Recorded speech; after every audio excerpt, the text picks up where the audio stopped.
What is going on, everybody? Welcome to the Yankees on Deck podcast. I'm your host, Matt Cunningham. And what a game, guys. The Yankees beat the Tampa Bay Rays 5-3. And let's just say it here, Juan Soto has been everything the Yankees have hoped thus far, and even more some. I mean, after watching the game tonight, that huge home run to break the scoreless drought. The Yankees didn't do anything the first 6 innings. And thanks in large part to Juan Soto, they put up 5 runs in the 7th inning. Juan Soto with just a majestic shot out to right field for the 3-run home run. I mean, the Yankees, and we've talked about this, right? A lot of games this year where it took quite a while for the offense to get going. We saw that in Toronto in that last game 2 days ago to wrap up that series with their comeback in the 9th, which technically started in the 8th, but then was mostly in the 9th inning.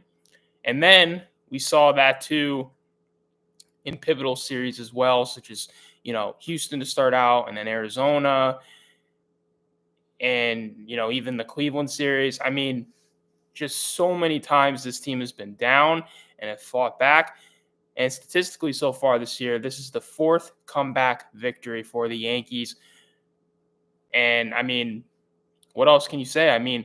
This team so far to start this year hasn't been out of a single game. And that's in large credit to Juan Soto and what he has done at the plate. It's just super impressive. Again, he was only 1 for 4 today, but the at-bats were excellent as always.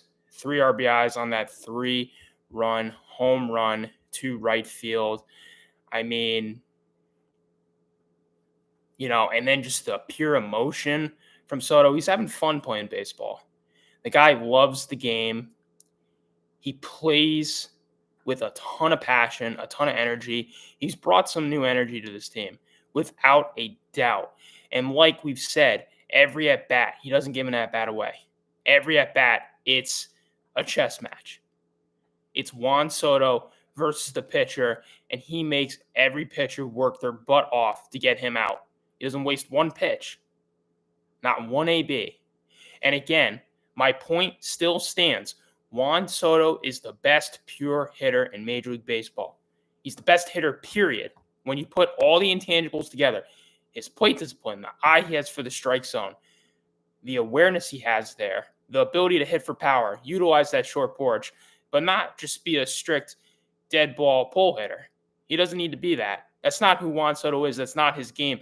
If you know Juan Soto, you know the Yankees, and you've been watching these games, you know that's not who Juan Soto is. Juan Soto will provide you power. That's one of the many benefits he provides. But that's not his game. His game is all the facets of what a perfect hitter could look like, especially in, today's society. It's been so keen on the home run, launch angle, all this stuff. We don't have as many guys, obviously, today hitting for contact and trying to get on base like we did, 20, 30 years ago.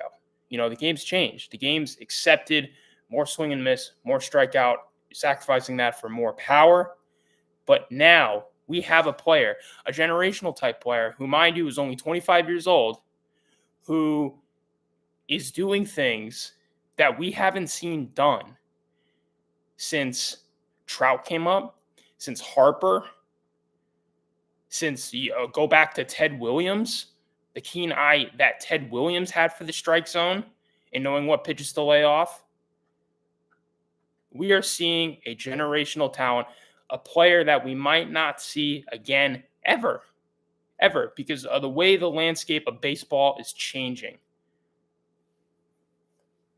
That is something I've said before on the show. I will repeatedly say.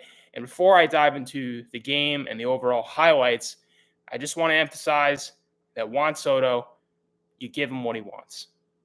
This guy wants $600 million in free agency, you give it to him. Right now, his price is going up, without a doubt. Coming into the year, people were estimating, probably around $500 million. Considering Ohtani got $700 million, but Ohtani hits and pitches. And granted, he's not doing that this year, but that's what the Dodgers are paying for past this year. So people were coming into the season saying, we love Soto, 25 years old, generational talent, but he's not Ohtani. So he's not getting $700 million. Like, people kind of put that at being the bar. But I don't know. I mean, Soto is making things very interesting with this red hot start for the Yankees. The best hitter in the lineup, average now at 347, OPS 1,068. I mean, what more can you ask from this guy? He's already got 5 home runs, 20 runs batted in, an on-base percentage of .468. That's just ridiculous. I mean, what more can you have asked for in terms of a start to the season? Can't ask for anything better. Can't. Especially when you have guys in this lineup right now who are not firing on all cylinders. You have guys in this lineup who are continuing to struggle a bit, such as Aaron Judge, Gleyber Torres, Anthony Rizzo. Gleyber Torres had 3 strikeouts tonight.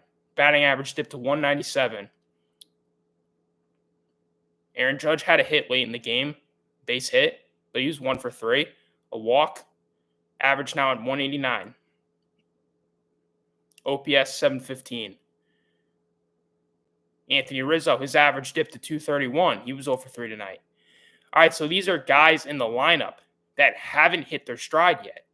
And the Yankees, if they're still winning games like they are now, and these other core guys in the lineup haven't hit their stride, imagine what this team can be when those guys get going, compiled with Juan Soto being Juan Soto, a guy who knows he's in his walk here and he needs to show out and he needs to produce if he's going to, increase his contract for next offseason. I mean, Scott Boras' client, Juan Soto. Wow. And the Yankees, obviously, the report came out today that their number one priority this offseason is Juan Soto. And that's not a surprise. I mean, we all kind of expected that when the Yankees gave up the package they did to get Juan Soto, which included a surplus of a lot of starting pitching that has, served them use within the last year, to the names of Michael King, Johnny Brito, Randy Vasquez, a couple of pitching prospects too, including Drew Thorpe. So the Yankees did not give up a small haul for a 1-year rental of Soto. And they did that knowing that they will be all in on this guy after this year. That they're going to get the most out of him they can get this year. Juan Soto, a kid who grew up a Yankee fan, whose dad, in his debut at Yankee Stadium when he was with the Nationals, 19 years old, Juan Soto, his dad showed up to Yankee Stadium in all-out Yankees gear. You think he'd be showing up there wearing, his son's Nationals uniform and all? Nope. He showed up all decked out in Yankees gear, Yankee jersey, hat, and he had a sign saying, "I'm a Yankees fan, but I'm Juan Soto's dad, and I'm here to support my son," obviously. But imagine that. So Juan Soto, he's living the dream. Bleacher Creatures, chanting his name every night. Kid is living the dream. He is loving it. He is having fun. Go watch the replay on that home run he hit tonight, that 3-run home run to break the game open after Anthony Volpe had an RBI hit to make it 2-1. Go watch that replay and look at the emotion he has on his face as he knows that ball is leaving the stadium. Can't replicate that. This guy is living every Yankee fan's dream. Go check his Instagram. Always posting Yankee stuff. His whole Instagram profile is all redesigned to the Yankee pinstripe theme. This guy is having a blast. He's having fun. He's playing loose. I mean, and the Yankee fan base already adores him. And we are 20 games in. So, the Yankees, they realize this, obviously. And it's going to be interesting to see, obviously, what the price for Juan Soto jumps to. Because the kid is 25 years old. Again, we never see free agents ever reach free agency at the age of 25, like Juan Soto. So you have that factor. And then you have the factor that he's a generational talent. The guy is the best at handling the bat in the business. I mean, there's nobody that goes about approaching his at-bats better than Juan Soto. And Juan Soto, he's not the greatest defender out there in the outfield. Obviously the Yankees, play him in right because he's just better suited there versus left field. But he holds his own out there, okay? He made a nice play tonight, a running catch towards the wall to help Clark Schmidt out. He's not going to wow you out there defensively. He's got a great arm, though. He's got a cannon of an arm, and we saw that in Houston throwing out that huge runner in the ninth inning to save Clay Holmes. So he's got a great arm. He could swing the bat. He's not going to wow you, in terms of ground covered out there in the outfield, but it's serviceable. It's serviceable. That's why he plays right field.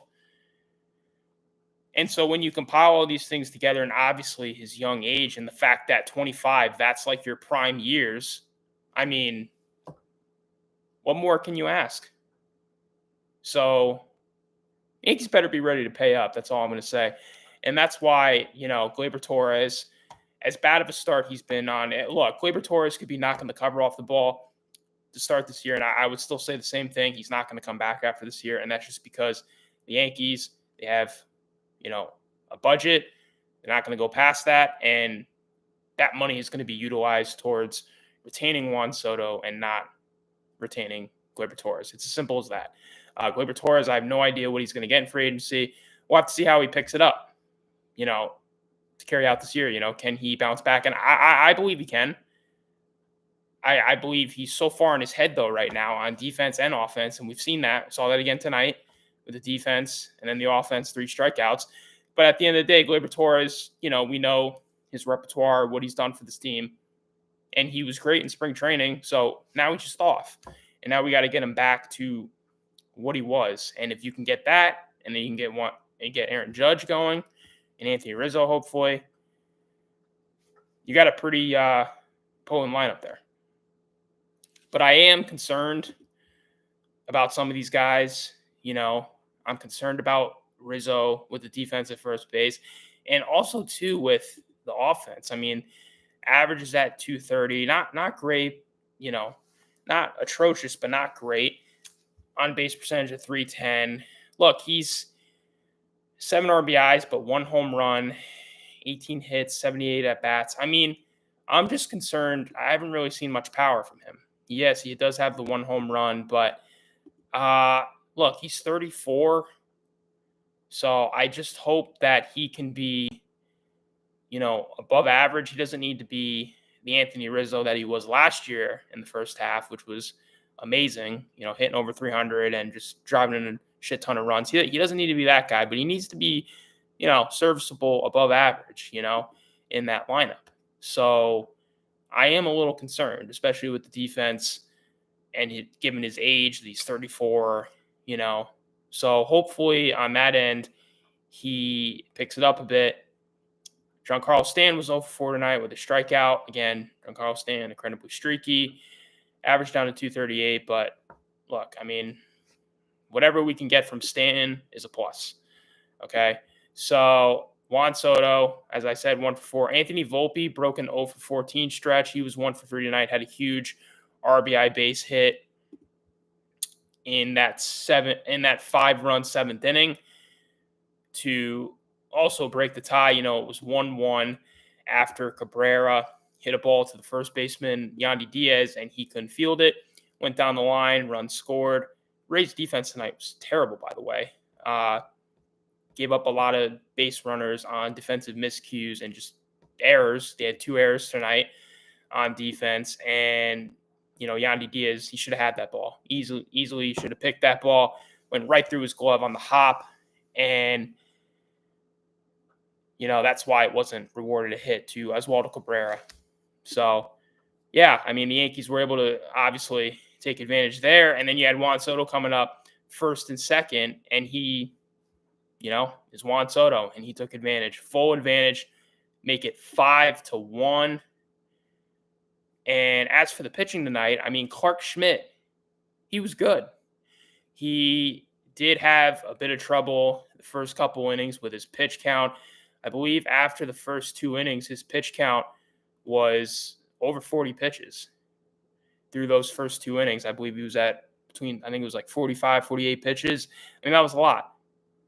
And, the Rays, those first few innings, he was laboring a bit. They were getting some runners on, but he worked out of it, especially that first inning, too, when they got first and third. And then Clark Schmidt just went on and struck out the side to end that top half. I mean, that was huge, especially considering, in that first inning, Rosarina single, Palacios hit by pitch, Paredes, he was able to work out of it. So, yeah. Or no, I'm sorry. The first inning, I mixed up. The first inning, Rosarina got a hit. Then Clark Schmidt hit Palacios, so it was first and second, 1 out. Then he was able to get the double play ball from Paredes. It was the second inning that Clark Schmidt was in a really shaky situation, gave up 2 hits. First one from Harold Ramirez, single up the middle. Then Rosario hit a ground ball to right field for a base hit. Runner then moved to third. So it was first and third, no outs. And Clark Schmidt goes out and strikes out the side. Gets Meade, Caballero, and then Ben Rortvedt, the old Yankee, to strike out the side. So, sure, Clark Schmidt had his times tonight where he got into a bit of trouble those first few innings, but he was able to work out of it. Final line, 5.1 innings pitched, 7 hits, 1 earned run on a Richie Palacios home run in the 6th inning, which honestly I don't really even blame him because at that point Clark Schmidt was at 94 pitches and Aaron Boone was just hoping to get a few more outs from him to save the bullpen a little bit. So I don't blame Clark Schmidt for that, obviously. And a lot of people were getting pissed at Boone too, and I wasn't pissed at Boone because, look, I mean, this bullpen has been battle-tested, overworked to an extent. You also have Nick Birdie now, a big bullpen piece who's on the 15-day IL. It was announced today from right hip inflammation. So, look, that bullpen has taken a bit of a hit, and it's been overworked. So I don't blame Boone for trying to get a little bit more length out of Clark Schmidt, considering, overall he got into a bit of jams today, but he was able to work out of them. Only 1 run given up, and he did have 7 strikeouts. Gave up that 1 solo home run. ERA sits at a now 3.15, pretty respectable there. And then the Yankees went to the bullpen after that.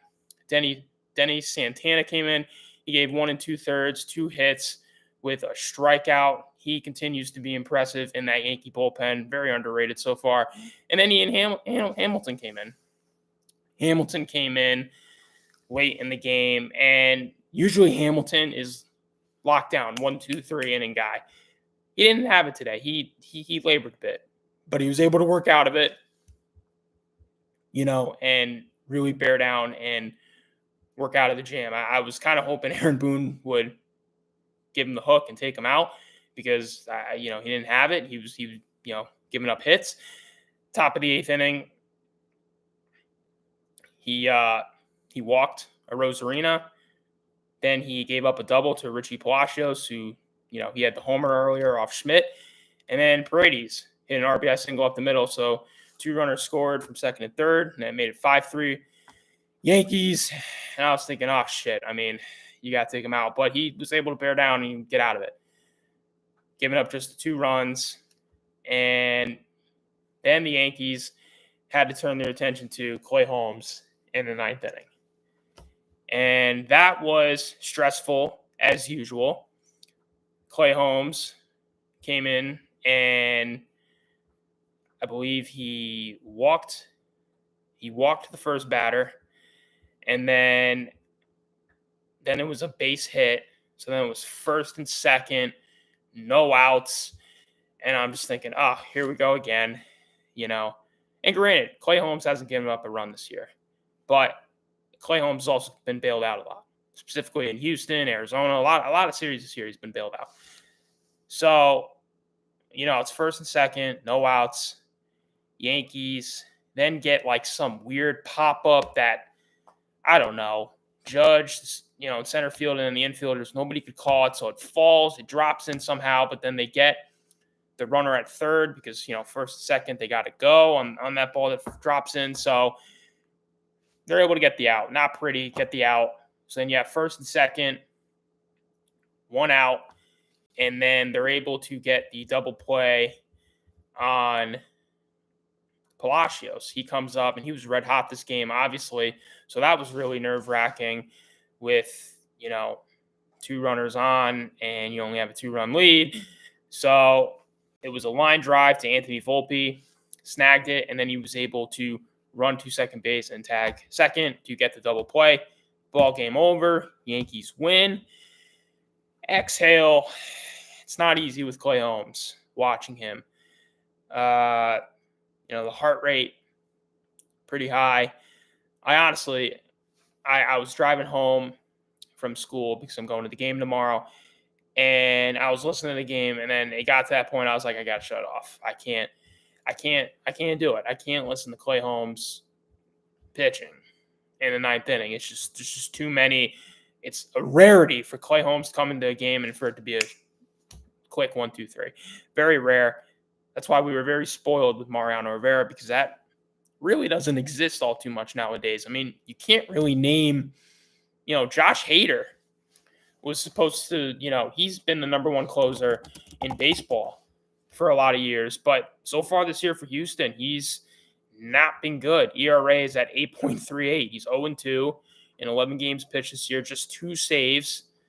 I mean, he's been dreadful. And, we've seen that since, Juan Soto took advantage of him in that first game, in that first Houston series with that RBI hit in left field. So, I mean, lockdown closers are so rare nowadays, especially just relievers that are super consistent because, like I've been talking about, it's a position where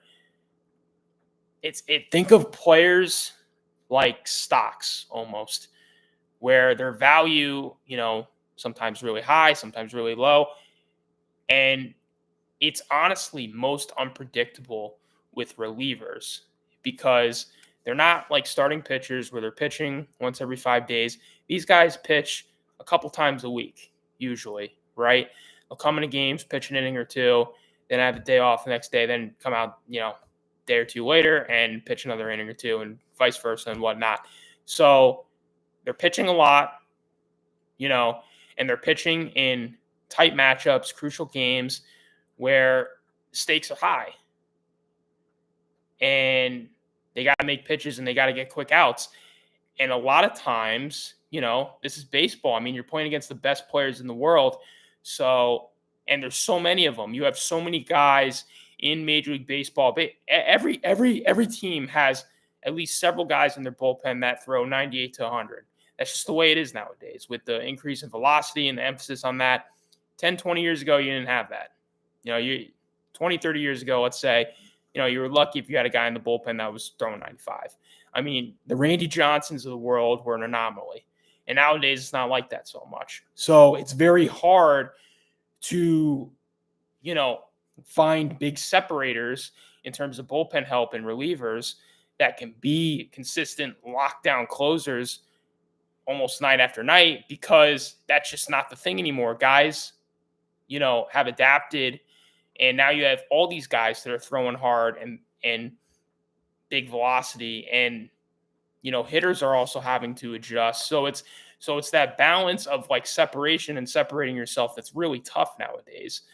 because hitters are starting to adjust to that a little bit. They're more used to obviously seeing 98 to 100 because every other guy out of a team's bullpen is throwing that hard. And then you also have starting pitchers too who are having a greater emphasis on that as well. So just when you compile all that together, reliever value is very volatile. It's very unpredictable at times.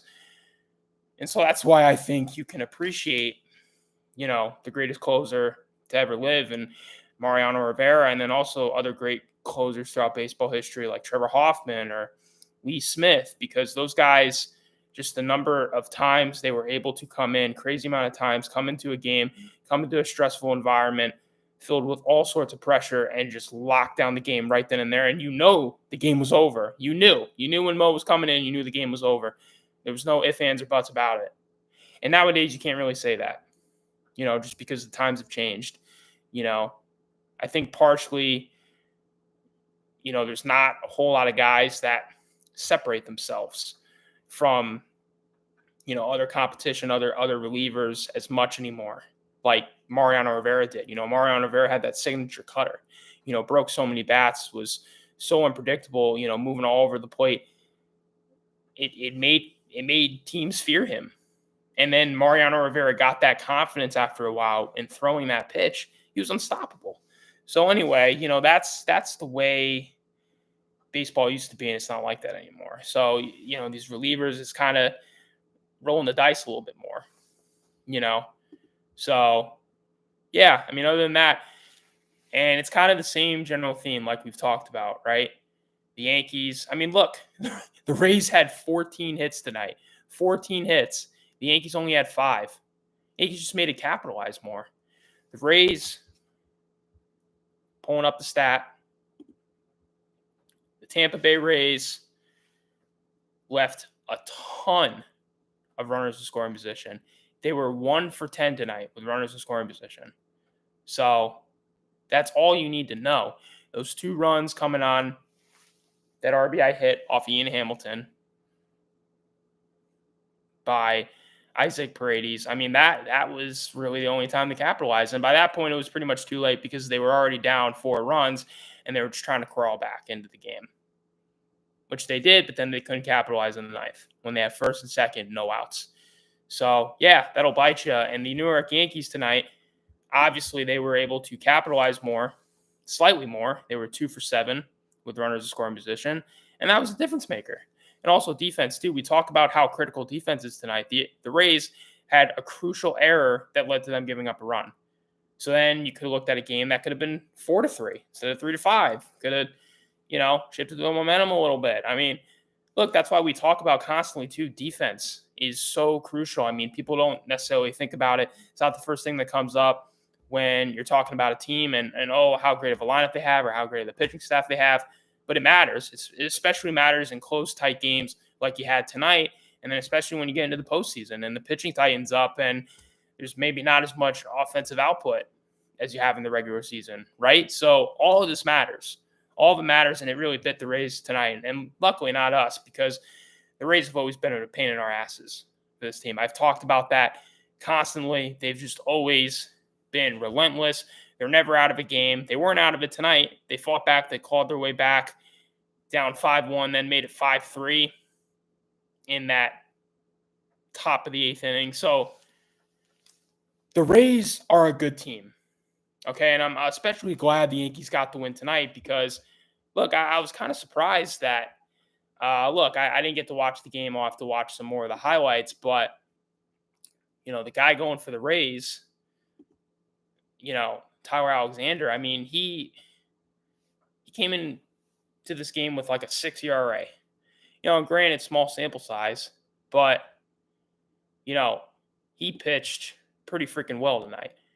Didn't give up a run, 5.1 innings pitched, only gave up 2 hits, 1 walk, 4 strikeouts. He just couldn't touch them. So, I don't know. The Rays just, whenever we play the Rays, just they're starting pitchers. They just know how to pitch against us. I don't know. It's just really weird. And then it wasn't obviously until we got to the bullpen where we started to do some damage. So, and I'm really glad we got this win tonight because tomorrow the Yankees got to face Zach Eflin. And Zach Eflin has carved us up. in his career. He just has. Not off to a great start so far this year. He's 1-2 with a 4.63 ERA. But on the flip side, the Yankees have Cortez getting the ball tomorrow, and he's 1-1 with a 4.50 ERA. So neither pitcher has been lights out necessarily to start the year. So pretty even matchup in terms of the early numbers, obviously. Zach Eflin, honestly, that guy can really move the ball around. Fastball, slider, changeup. I mean, fastball gets up to like 95, 96. And he wasn't off to a great start, but it's so early, and he's got great career numbers against the Yankees. So, yeah, I mean, let's pull it up. 2023, Zach Eflin made 3 starts against the Yankees. He won 2 of them, and he lost the third one. So Zach Eflin had a 2-1 record in 2023 against the Yankees with an ERA of 3, 25 strikeouts. Pretty freaking good, if you ask me. And he only gave up 3 home runs total when counting all 3 of those starts. And the first start wasn't great. It was on May 14th of last year. He gave up 4 earned runs, 6 innings pitched, 7 hits. But then his next 2 starts, he was much better. 6 innings pitched, 3 hits in his second one, no earned runs, 5 strikeouts. The first start, yes, he did give up 4 runs, but he struck out 9. And then in the third start, he was dealing 6 innings pitched, 7 hits, 11 strikeouts. That was on August 25th, 2023. So, yeah. And it's interesting to note, actually, when he pitched on May 14th against us last year, it was in New York. So the 4 earned runs he gave up, the 2 home runs as well, was in New York. So that's just interesting to note, because the other times the time he was pitching in Tampa, he was a lot better, just looking at last year's splits. So, yeah, that's according to StatMoose. And, yeah, I mean, so I'm kind of glad we got the win tonight, because the guy we were facing tonight was pretty well more abundant, and the guy we're facing tomorrow in Eflin, he is more established, and I think he's going to have a good day against us tomorrow, because that's what the career trajectory in terms of him facing us looks like. But obviously, don't count the Yankees out. Don't count the lineup out. You got Juan Soto doing what he's doing, and hopefully the other guys start to pick it up as well.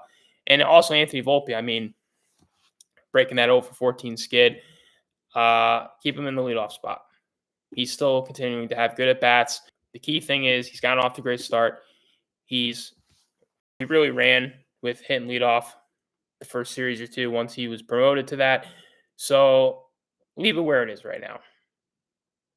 The team's winning. I wouldn't mess with it unless he, falls and further into a slump. Then you can make that change. But you still have DJ out.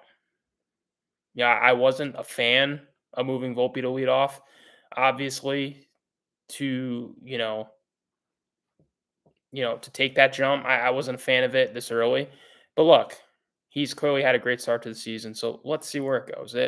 Worst comes to worst, you just put him back in the 6 hole, or 7 hole in that area that he was hitting. It's a quick switch. You don't want Volpe to have too much pressure, given his age, 22 years old.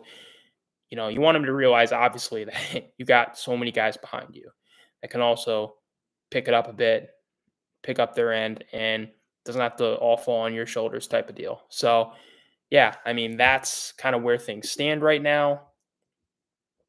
And trying to see what else I have to cover. I think that about does it. I think the key thing to point out, obviously, the Soto home run. Clark Schmidt overall had a solid outing. Had a couple innings where he ran into some trouble. The Yankees offense, again, that common theme that we talked about where it took them till late in the game to get going.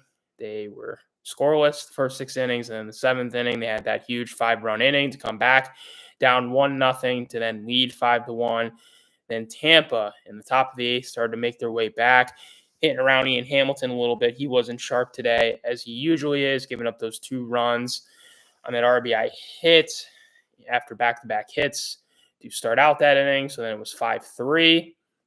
And then the Yankees were able to hold on. Clay Holmes had a shaky start in that 9th inning like he usually does, but he was able to work out of it. The defense was able to not cause any further damage, which is a plus as well.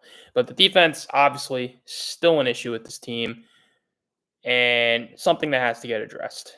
Hopefully, when DJ gets back, I don't know when that is. He hasn't even started rehab yet. But when he does get back, maybe you can mix match, put DJ at third or maybe second. I don't know. I think the Yankees like him better at third, just in terms of like his age, being a late 30, year old guy. And, that kind of profiles better, I think, is my guess that they think at third base versus second base.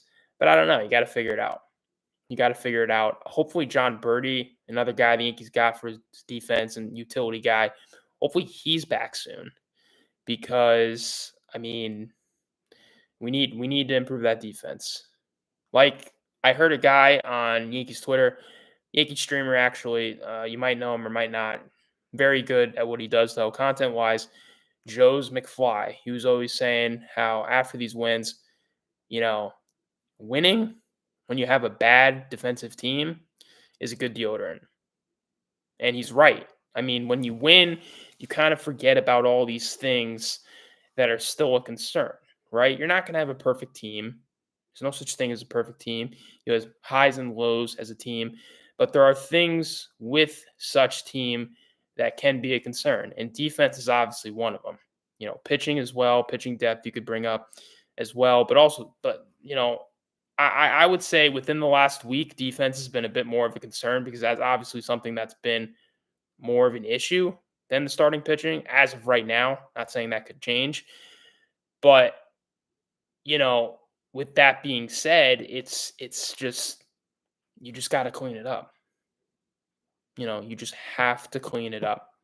We saw it tonight for the Rays. Yandy D is making that crazy error at first base. That's routine. Those are errors usually the Yankees are making. So it was kind of weird to see it on the other side. But again, if he makes that play, then a run doesn't come home. And maybe the Rays get out of that inning. So it's obviously, super impactful, super detrimental to a team when your defense is not up to par, when your defense is just simply not executing and making the basic fundamental plays. And we've said this time and time again. But then there comes a point where we shouldn't have to keep saying it. It should just be something that just gets addressed and then we don't really have to worry about and bring up anymore. Yes, errors are going to happen. That's part of baseball. But not at the consistent level that it's happened with the Yankees. That's just unacceptable, especially with a team that has the lineup they have, the pitching being able to surprisingly hold it down as much as they held it down so far. Shouldn't be an issue. Should not be an issue. You got to make the pitcher work more, get more outs. Just not conducive at all to winning games consistently. So that's something they're still going to have to shore up. But I'm very happy Yankees got the win tonight. 5-3. It was a bit of a nail biter in the end, but they're able to pull it out. And look, great win. This Rays team, they're pesky, man. They're pesky. And we look at the AL East standings. The Yankees are now 14-6. They're a game and a half up in first place. The Rays fall to 11-10. The Blue Jays are at 10-9. The Orioles 12-7. And the Red Sox are 11-10. So you have Yankees first, Orioles second, Blue Jays not far behind, and third, Rays in fourth, and the Red Sox in fifth. And still, every one of these teams over 500. Say what you want. AL East, the best division in baseball, hands down, without a doubt. Can't make the argument for any other team. No way. I mean, you just can't. There's no other team in Major League Baseball that has every team over 500. I mean, that's just wild. Just wild. So, yeah, this division's no joke. It's going to be a dogfight till the very end. Still up for grabs pretty much by anyone. Can't count any of these teams out of it. We're so early into the season, just 20 games in. And yeah, I mean, that's pretty much where we have it. So the Yankees tomorrow will be a 1:05 first pitch. I will be in attendance sitting in the bleacher creatures for the first time. Actually, it will be spectacular. It will be nuts. I'm going to get there super early. Aaron Judge bobblehead day.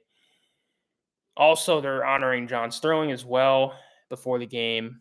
That'll be a lot of fun to witness that.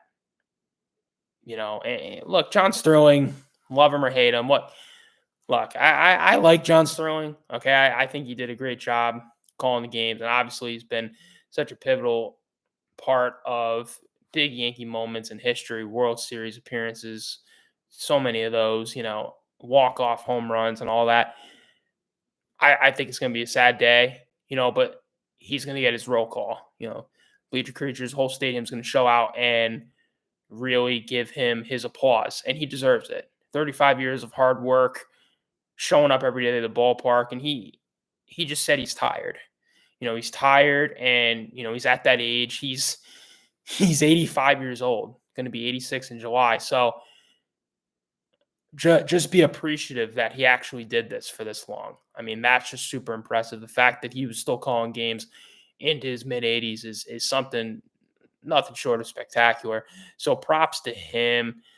I posted a little tribute montage on my Instagram channel. If you guys want to check it out, Yankees on Deck.